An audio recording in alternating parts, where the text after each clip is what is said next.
Zasia asked, should we be doing a clear layer under the coloured biab every X infill? So every X infill we should be filing back to be able to see the natural nail to check for issues.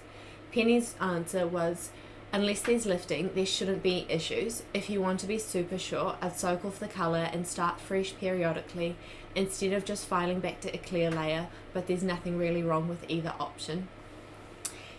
If there's no lifting, there should be no change to the health of the natural nail. If your prep and application and your maintenance is good, your natural nail should be perfectly healthy underneath.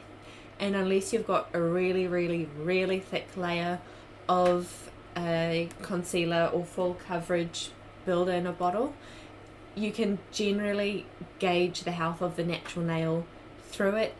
Any breaks or cracks will be apparent, and any major changes in colour to the natural nail will create a shadow or some sort of discoloration that you'll see a change in the natural nail. If there's any onycholysis, redness, etc., that's all visible around and underneath the natural nail, so you can gauge the health of the natural nail and the skin and the finger without removing product anytime.